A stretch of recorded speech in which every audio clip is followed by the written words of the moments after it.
সবে নবীজির নাই থাকবে সবে নবীজির তিনি হলো কাউসারওয়ালা পরলা ইলাহা জয় লা ইলাহা আকাশের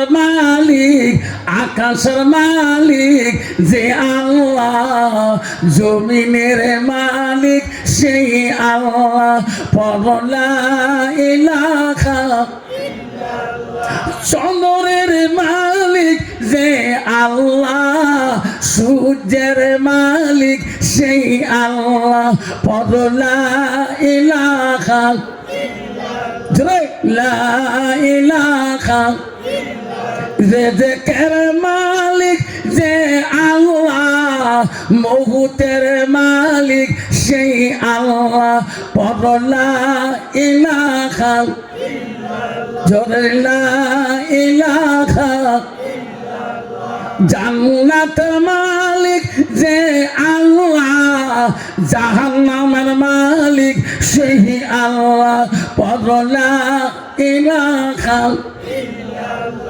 জাহান্নামের মালিক যে আল্লাহ জান্নাতের মালিক সেই আল্লাহ পরলা ইলাহা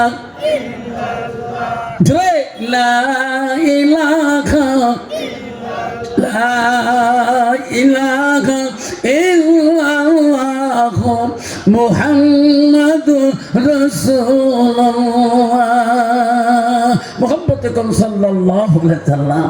আব্বা আমার ঝলঝলির বাবাগণ, আপনারা এই কৃষ্ণপুরে বাবাগণ বলেন জান্নাতের মালিক কে? জোরে কবেন সবাই, জান্নাতের মালিক কে? তাহলে জাহান্নামের মালিক কে? আরো জোরে কর। তাহলে আমরা জান্নাত যেতে চাই না জাহান্নাম যেতে চাই? জান্নাত কাই কাই যাবেন মন মতন করে হাত তোলো তো, হ্যাঁ তকবীর লাগানো। কিন্তু আমার জান্নাতে সবাই যাবার চাই, ঠিক না? জান্নাত গেলেন আল মসজিদুল বাইতুল্লাহ, মসজিদ আল্লাহর ঘর, আল্লাহর বাড়ি। মসজিদ কার বাড়ি? জোরে কম। মসজিদ কার ঘর? কিন্তু মুসলমান এত চালাক, 160 থেকে 200 লোক সমাজে থাকে।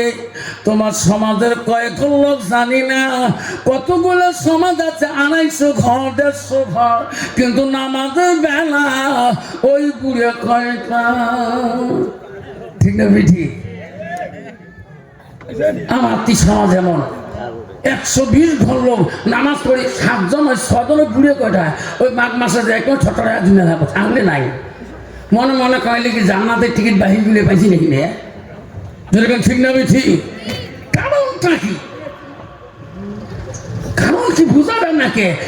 শুক্রবারে 3 জুম্মে 5 জুম্মে পড়ে যায়, ইস রজনীগন্ধা স্যান মাথায় কাটায় নিয়ে একের হাঁটা টুপি মাথা দিয়ে বারান্দার যে আজান খালি মহাজ্জান শেষ হওয়ার সাথে সাথে আল্লাহ আকবার করিয়ে একবারে খুতবার আগ পর্যন্ত 32 জায়গায় পড়ে চলেন।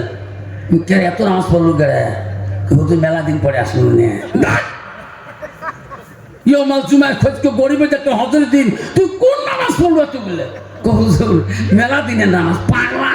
কোন কোন নামাজের নিয়ত বাড়লো? নামাজও তো নিয়ত করা লাগবে।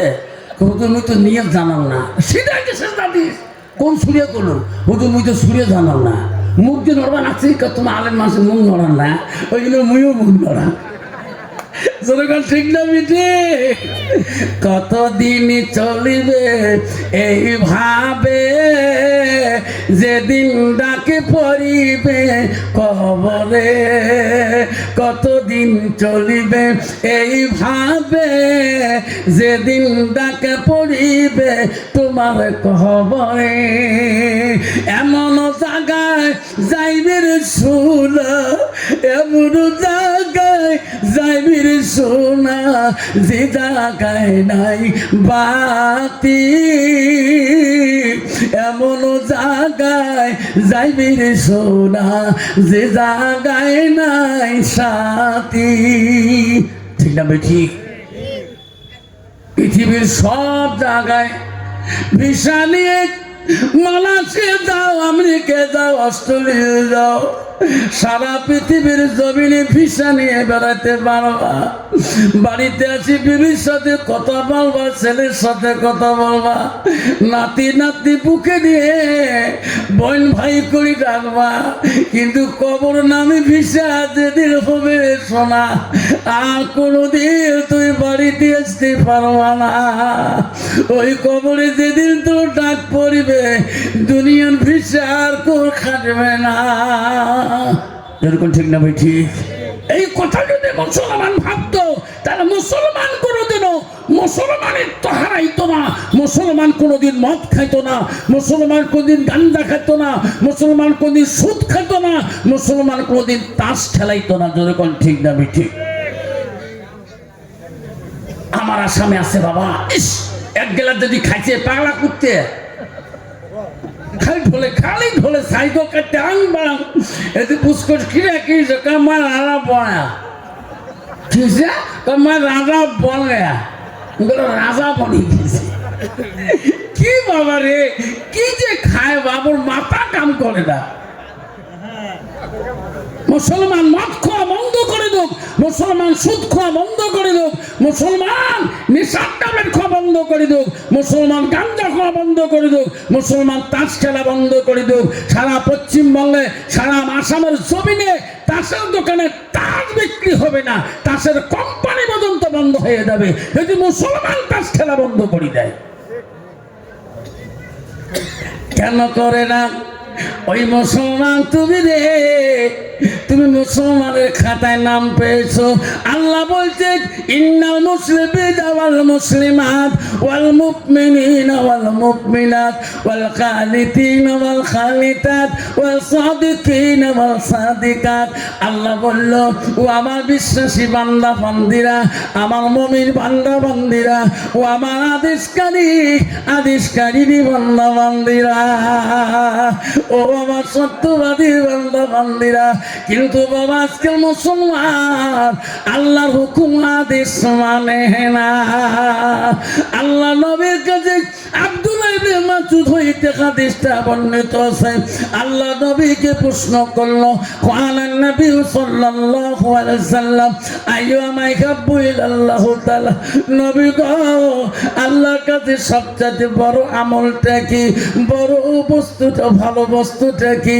নবী বলল কালা সালাতু আলা ওয়াক্তিহা, সময় মতো ওয়াক্ত মতে নামাজ পড়াটা পৃথিবীর জমিনে সবচেয়ে বড় আমল।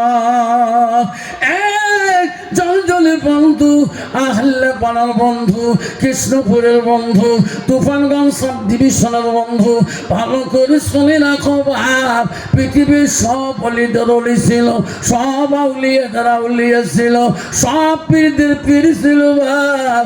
তার নাম হলো আবু সালেহ জঙ্গি, তার বেটা হলো সব অলিদের অলি আর সব পীরদের পীর, তার বেটা হলো সব পৃথিবীর অলিদের অলি, সব আউলিয়াদের আউলিয়া। তার বেটার নাম হলো আব্দুল কাদের জিলানী রহমাতুল্লাহ। আব্বারে বড় অলি ছিল বাবা আব্দুল কাদের জিলানী রহমাতুল্লাহর মা বলছে, বাবা বিনা ওজরে যদি এক ওয়াক্ত নামাজ তুমি নষ্ট করে দাও, অলির দস্তরে নাম রাখা বড় কঠিন হয়ে যাবে। এই মুসলমান আজকে কেন বাপ মুসলমান মসজিদে যেতে ঘৃণা মনে করে? মসজিদে মন কেন যায় না? আরে ওই চার দোকানে 5 টাকা দিয়ে এক কাপ চা নিয়ে 2.5 ঘন্টা ফাটাফাটি লেকচার দিবেন। একসে মুসলমানের ঘরে জন্ম নিয়ে নামাজির থেকে মোর ইমান ভাল, মৌলবীর থেকে মোর ইমান ভাল, মৌলানার থেকে মোর ইমান ভাল। উনি যে বুঝে না ওই বাজারে মসজিদ আজান হচ্ছে, আল্লাহু আকবার আল্লাহু আকবার, মসজিদে আজান শুনে 2.5 ঘন্টা চার দোকান গরম করে দিল। ওই 10টা মিনিট দেয়া ওই মাগরিবের নামাজ ওই বাবা চৌধুরী ওয়াক্তি ঘরে মসজিদে যে নামাজ পড়া ভাগ্যটা হলো না। ঠিক না ঠিক? আব্বা আমার সোনার চাংলা, আব্বারে তুমি কোন অলির কাছে এই মুড়ি ধরলা? নামাজ না পড়ি তুমি কেমন করে জান্নাত পাবা? পৃথিবীতে এমন একজন অলি ছিল যার জীবনে এক ওয়াক্ত তাহাজ্জুদ নামাজ কায়দা হয় না, জীবনে এক ওয়াক্ত তাহাজ্জুদ কায়দা হয় নাই। হাজার হাজার ভক্ত বিন্দু মুরিদান ছিল, তার কাছে বলছে হুজুর আপনার কাছে শরীয়ত শিখলাম, হকিকত শিখলাম, ইলমে তরিকত শিখলাম, ইলমে মারুফত শিখলাম, তরিকত সভ্য তো শিখাইলেন। ও হুজুর আপনি যেদিন মারা যাবেন গো হুজুর, আপনার জানাজারের ইমাম কে হয়ে থাকবে? আপনার জানাজার কোন ইমাম দিবে পৃথিবীতে? হযরতে বাকি বিল্লাহ রহমাতুল্লাহ এত বড় ওলি ছিল বাবা, হাজার হাজার ভক্ত বিন্দু তার ছিল গো। হযরতে বাকি বিল্লাহ বলে গেছে রে বেটারা শোনো, আমি বাকি বিল্লাহ যেদিন দুনিয়া থেকে চলিয়া যাব, আমি পর্দা নিয়ে চলে যাব রে বেটা, আমার ইমাম ওই আলেম হবে, ওই মানুষ হবে যার জীবনে এক ওয়াক্ত তাহাজ্জুদ নামাজ কায়দা হয় না। সেই মানুষটা, সেই আলেমটা আমার জানাজারের ইমাম হবে। সুবহানাল্লাহ, কত বড় ইমাম। হযরতে বাকি বিল্লাহ বিদায় নিলেন, হাজার হাজার বক্তব্য কান্দে রে, যার কাছে এত কিছু শিখলাম সেই হুজুর দুনিয়া থেকে চলিয়া গেল। এই দুনিয়াটা থাকার জায়গা নয় বাবা, এমন বাবা রে, এই দুনিয়াটা থাকার জায়গা হইল। অলিরা কোনোদিন দুনিয়া থেকে কবরে গেত না। বাকি বিল্লাহ যেদিন কবরে যায়, হাজার হাজার ভক্ত বিন্দু তার জানাজারের জন্য যায় গো।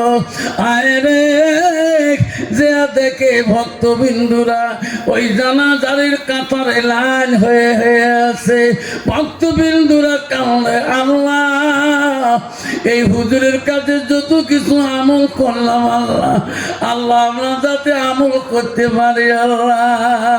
ভক্তবিন্দু বলল আমার উস্তাদের জানাজা কে দেবে গো?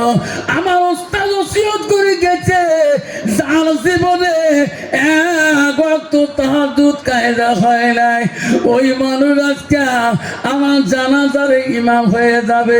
কিন্তু কে আছেন গো আমার উস্তাদের জানাজার ইমাম কায়দা দাঁড়াবেন যার জীবনে এক ওয়াক্ত তাহাজ্জুদ কায়দা হয় নাই? বাবা মা ওদিন বাকি বিল্লাহ রহমাতুল্লাহ জানাজারে তাহাজ্জুদ গুজারি ইমাম পায়নি। জোরে কোন সুবহানাল্লাহ। কে জানাজার দিবে?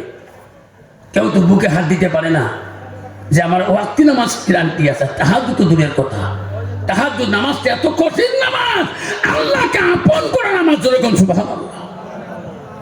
যার তাহাজ্জুদ কায়দা হয় না তখন তার ওয়াক্ত নামাজ কায়দা হবে না। কেউ সামনে যায় না, কেউ সামনে দাঁড়াইতে পারে না। আল্লাহ রাসূল হাদিস বলে গেছে, আল্লাহ কারো সুরত দেখে না, চেহারাও দেখে না, আল্লাহ কারো লিবাস দেখে না, আল্লাহ শুধু দেখে তার আমলটা কি। সুন্দর টুপি মাথায় দিয়ে পাগড়ি পরিয়া, সুন্দর সুন্দর পোশাক পরিয়ে সামনে যদি দাঁড়ালে তো হবে না। রাসূল তো বলে গেছে আল্লাহ কারো সুরত সাকের কাপড় দেখে না, আল্লাহ দেখে তার আমল। ওই দিন বাকি বিল্লাহ জানাজার ইমাম কেউ সামনে দাঁড়াইতে পারে না। আল্লাহর ওলি গো ওসিয়ত করে গেছে রে, কেউ সামনে দাঁড়াইতে ভয় পায় গো। অত সহজ না বাবা। সামনে আজকে আমার চেহারা ভালো, জামা ভালো, পাঞ্জাবি ভালো, সামনে যদি দাঁড়াই নিশ্চয় আমার অসুবিধা হইতে পারে, কারণ ওনার আমল উনি ছাড়া কেউ জানে না। যেরকম ঠিক না বেঠি, কেউ চায় না, কেউ যায় না সামনে।